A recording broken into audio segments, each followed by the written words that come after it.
ये इशारा कर रही हैं कि हालात फिर से खराब होने जा रहे हैं और अगले चंद घंटों के अंदर फिर से जंग छिड़ सकती है। देखिए, बड़ी खबर ईरान से आ रही है। ईरान में करीब 5 से 6 ठिकानों में तेल के कुओं में, ऑयल रिजर्व्स में आग लगने की खबरें हैं और यहां पर आग की लपटें देखी जा सकती हैं, धुआं निकलता देखा जा सकता है। देखिए, ईरान के इस ऑयल रिजर्व्स में, तेल के कुओं में, तेल के भंडारों में आग कहीं और से नहीं लगाई गई, अमेरिका या इजराइल की तरफ से नहीं लगाई गई। जो खबरें हैं उसके मुताबिक ईरान ने ही अपने ऑयल रिजर्व्स में आग लगाई है। देखिए, इसकी वजह मैं आपको समझाऊंगा। मैंने अपने पिछले वीडियो में आपको बताया था कि ईरान के जो तेल के कुएं हैं वो लगातार फुल होते जा रहे हैं। जिस तरह से ईरान की घेराबंदी की है हॉर्मूज में अमेरिका ने, उसके चलते जितना ऑयल एक्सपोर्ट होना चाहिए ईरान का, उतना ऑयल एक्सपोर्ट नहीं हो पा रहा है, जिसका नतीजा ये है कि ईरान के जितने ऑयल रिजर्व्स हैं या तेल के भंडार हैं वो फुल होते जा रहे हैं। और देखिए, सरल भाषा में अगर आप समझें कि कोई भी तेल का कुआं जब फुल हो जाता है उसके बाद उसमें कंटामिनेशन हो सकता है, उसमें पानी मिल सकता है, जिसका नतीजा ये होता है कि वो ऑयल रिजर्व का सोर्स जो है, वो तेल का कुआं हमेशा के लिए ही बर्बाद हो जाए और आगे फिर उसको इस्तेमाल नहीं किया जा सकता।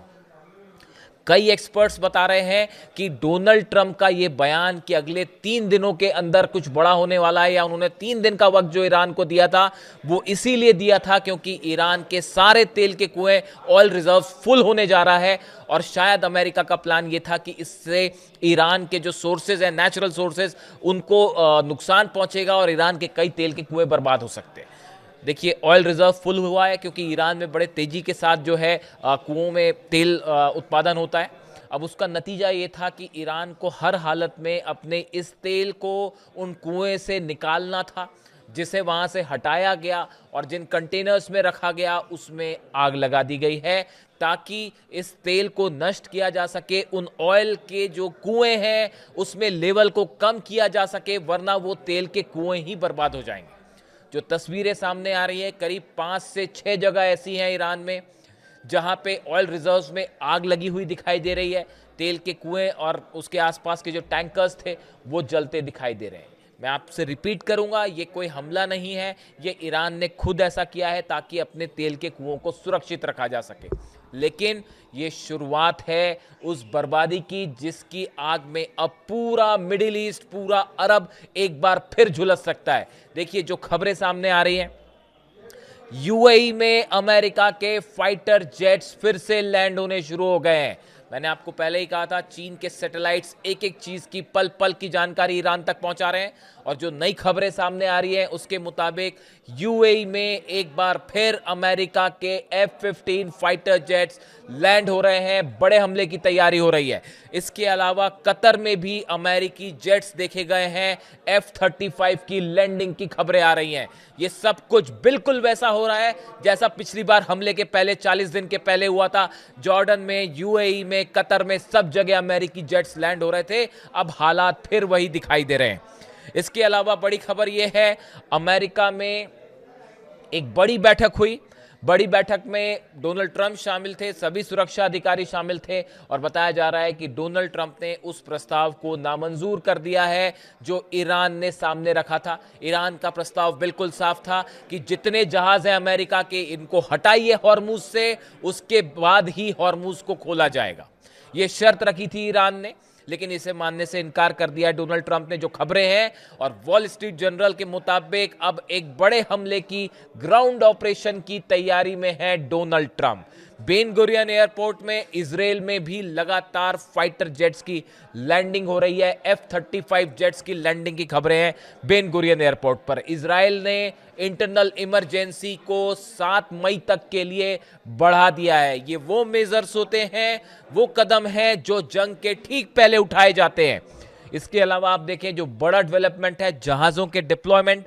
मैंने आपको बताया कि 3 एयरक्राफ्ट कैरियर पहले से मौजूद थे, Abraham Lincoln, Gerald R Ford और जॉर्ज डब्ल्यू बुश। अब आइजनहावर भी मिडिल ईस्ट पहुंच चुका है और सबसे बड़ी बात यह है, अब्राहम लिंकन सिर्फ ईरान की सीमा से 200 मील की दूरी पर है। यानी ये वो स्ट्राइकिंग पॉइंट है जहां से कभी भी हमला किया जा सकता है। और जो खबरें आ रही हैं, अमेरिका का मीडिया जो दावा कर रहा है कि ईरान का खार्ग आइलैंड पे किसी भी क्षण, किसी भी पल हमला हो सकता है। डोनाल्ड ट्रंप ने यह साफ कर दिया है कि देखिए, मामला यूरेनियम पर आके फंस गया है, न्यूक्लियर प्रोग्राम पर आकर फंस गया है। मैंने आपको पहले ही कहा था, न्यूक्लियर प्रोग्राम को लेकर कोई समझौता नहीं करेगा ईरान। यूरेनियम को लेकर अब कोई समझौता नहीं हो सकता, और यह बात ईरान ने साफ कर दी है, हम यूरेनियम पे और न्यूक्लियर प्रोग्राम पर बात ही नहीं करेंगे। पहले आप अपने ब्लॉकेड जो बना रखे हैं, जो जहाज खड़े हुए हैं, उसको हटाइए, उसके बाद ही हॉर्मुज को खोला जाएगा।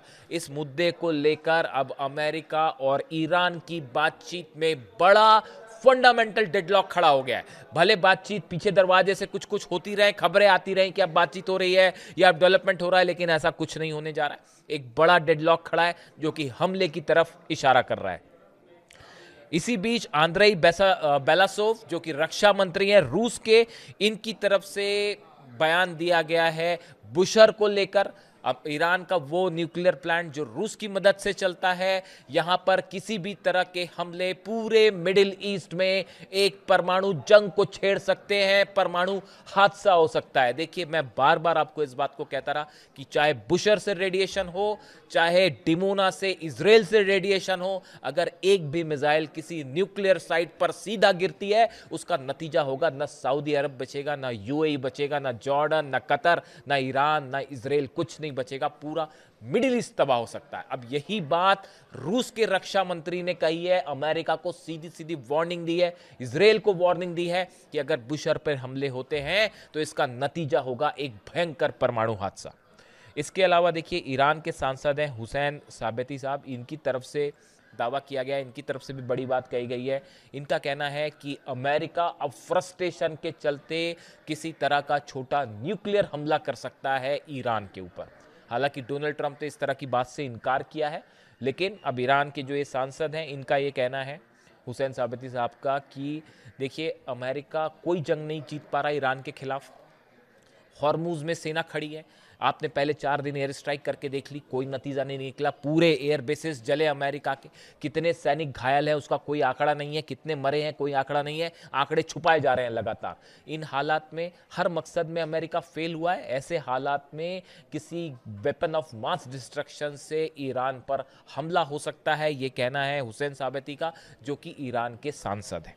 इसके अलावा देखिए, जर्मन चांसलर मर्ज, नाटो का वो हाल है जो नेटो बनने के बाद से अब तक नेटो का जो हाल नहीं हुआ कभी, जो किसी ने सोचा नहीं था कि नेटो की सेना के दम पर अमेरिका जो है न जाने कितने हमले करता रहा और अपने आप को सबसे शक्तिशाली बताता रहा, वो नेटो आज तार तार हो चुका है। जर्मन चांसलर मर्ज का कहना है, जो बातें जर्मनी के चांसलर कह रहे हैं कि अमेरिका बेवजह ईरान के साथ जंग कर रहा है, पहली बात। दूसरी बात, उन्होंने कहा है डोनाल्ड ट्रंप के पास, ईरान के पास कोई प्लान नहीं है। मैं नहीं कह रहा ये बात, मैंने अपने वीडियो में कई बार आपको ये बातें बताई, और अब देखिए जर्मनी के चांसलर भी ये बात कह रहे हैं। इसीलिए हमारी कोशिश हमेशा होती है आप तक हर बात को बड़े नाप तोल के एनालिसिस करके आप तक पहुंचाया जाए। और देखिए, जो बातें मैं आपसे लगातार कह रहा था कि डोनाल्ड ट्रंप बुरी तरह से फंस चुके हैं, ना आगे बढ़ते बन रहा है, ना पीछे हटते बन रहा है, उनके पास कोई प्लान नहीं था और बिना प्लान के उन्होंने हमला कर दिया सिर्फ नेतन्याहू के कहने पे। और सरासर ये बात झूठ थी कि ईरान के पास न्यूक्लियर बम है। सरासर झूठ बोलकर ईरान पर हमला किया गया, और नतीजा यह है कि आज डोनाल्ड ट्रंप और अमेरिका अपने घुटनों पे है। इतना बुरा हाल है दुनिया की सबसे बड़ी महाशक्ति का कि इंटरनेशनल स्तर पर साख पूरी तरह से तार-तार हो गई है। न यूएई विश्वास करने को तैयार है, न सऊदी विश्वास करने, कोई अरब देश अब अमेरिका पर विश्वास करने को तैयार नहीं है सुरक्षा को लेकर। रूस और चीन जो है वो लगातार जो है, देखिए बड़ी खबर है, चीन की तरफ से चीन ने अपने जहाज उतार दिए डिस्ट्रॉयर्स ताइवान के आसपास, और माना जा रहा है कि अगर खार्ग पर किसी तरह का हमला करता है अमेरिका तो उसका नतीजा हो सकता है कि चीन हमला कर दे। यानी हालात बेहद तनावपूर्ण है चीन और अमेरिका के बीच और रूस और अमेरिका के बीच। देखिए, मर्ज की हम बात कर रहे थे जर्मन चांसलर की, उन्होंने कहा डोनाल्ड ट्रंप के पास, अमेरिका के पास कोई प्लान नहीं है। उन्होंने यहां तक कह दिया कि जंग में अब तक जो हालात हैं इसमें ईरान का पल्ला भारी दिख रहा है अमेरिका पर। ये जर्मनी के चांसलर कह रहे हैं, नेटो का एक अहम देश कह रहा है कि ईरान का पल्ला भारी है अमेरिका पर, अमेरिका हार रहा है। इसके अलावा ये कहा गया है कि डोनाल्ड ट्रंप के पास बाहर निकलने का कोई प्लान नहीं है। मैं जर्मनी के चांसलर की बात बता रहा हूं आपको। उन्होंने कहा है कि अमेरिका को लगातार शर्मिंदा होना पड़ रहा है। आप देखिए कितनी करारी हार है ये अमेरिका की। इसके अलावा देखिए एक और बड़ी खबर है जो कि यूएई से आ रही है। यूएई ने फैसला किया है कि वो अब ओपेक यानी organisation of petroleum exporting countries से बाहर हो जाएगा। बहुत बड़ी बात है, 1 मई से ओपेक से यूएई अलग हो जाएगा। देखिए ये वो खबरें हैं जो ये बता रही हैं, इसके कई मायने निकल रहे हैं। आप डेवलपमेंट्स देखिए। कल जो बैठक हुई व्हाइट हाउस में, उसमें डोनाल्ड ट्रंप को ये बात साफ कर दी गई है, ये बता दिया गया है कि अगर आप ऑपरेशन करते हैं उसका नतीजा ये होगा एक लंबी जंग में अमेरिका का उलझना, जिससे डोनाल्ड ट्रंप डर रहे हैं। ये बात साफ है कि अमेरिका हमले करके ईरान को नहीं हरा सकता, किसी सूरत में नहीं हरा सकता, ये बात साफ है। इन हालात में अगर अमेरिका हमला करता है, डोनाल्ड ट्रंप हमला करते हैं, तो ये कोल्ड वॉर वाली जैसी सिचुएशन खड़ी हो जाएगी। और कई अमेरिका के अखबार ये दावा कर रहे हैं कि अगर अब डोनाल्ड ट्रंप ने हमला किया, नतीजा ये होगा कि ये जंग कई सालों तक चलेगी, पूरी अर्थव्यवस्था इंटरनेशनली डाउन हो जाएगी। और अमेरिका के ही, मैं अपनी राय नहीं बता रहा हूं, अमेरिका के कई यूट्यूबर्स, कई डिफेंस एक्सपर्ट्स इस तरह की बातें कर रहे हैं कि अमेरिका का जो वर्चस्व है वो हमेशा के लिए खत्म हो सकता है। जिस सुपर पावर का तमगा लिए डोनाल्ड ट्रंप घूम रहे हैं, वो तमगा हमेशा के लिए खत्म हो सकता है। और ये कर दिखाया है ईरान ने, ईरान की सेना ने, ईरान की आवाम ने। अली खामेनी साहब का, जिसीलिए मैं आपको ये कहता हूं बात हमेशा, अली खामेनी साहब का असैसिनेशन जिस दिन हुआ, उस पहले हमले से अमेरिका और नेतन्याहू जंग हार चुके थे। और आज नतीजा ये है, देखिए अभी अली खामेनी साहब का फ्यूनरल भी नहीं हुआ, उन्हें अभी सुबर्दे खाक भी नहीं किया गया। और इन हालात में अभी 2 महीने ही बीते हैं और अमेरिका घुटनों पे है। 40 दिन के जंग के दौरान हार की कगार पर खड़ा हुआ है। डोनाल्ड ट्रंप का क्या हाल है वो आप देख रहे हैं। अब सिचुएशन ये है, ये बताया जा रहा है कि यूरेनियम को लेकर कोई डील नहीं हो रही है, परमाणु प्रोग्राम को लेकर कोई डील नहीं हो रही है, ना डोनाल्ड ट्रंप से आगे बढ़ते बन रहा है, ना पीछे आते बन रहा है। और जैसा कि दावे हो रहे हैं कि अगर डील नहीं होती है तो डोनाल्ड ट्रंप एक बार फिर कारगिल आइलैंड पर ग्राउंड ऑपरेशन वाली बातें फिर से सामने आ गई है। हालांकि मुझे बहुत डाउट है इस बात को लेकर। दावे हो रहे हैं तमाम कि डोनाल्ड ट्रंप ग्राउंड ऑपरेशन कर सकते हैं, लेकिन उस ग्राउंड ऑपरेशन का मतलब है ईरान की 6 लाख सेना के साथ सीधा जंग। एक पायलट को बचाने के चक्कर में 5 जहाज गंवाने पड़ गए थे अमेरिका को। तो जब अपने सैनिक वहां उतारेंगे और 6 लाख सैनिक जो है वो तैयार है कुर्बानी देने को, शहादत के लिए, ईरान का बच्चा बच्चा अली खामेनी साहब के दिखाए रास्ते पर चलने को राजी है। और इस हिम्मत के आगे दुनिया की कोई टॉमहॉक मिसाइल नहीं जीत सकती, ना कोई F-35 जीत सकता है, ना कोई न्यूक्लियर बम जीत सकता है।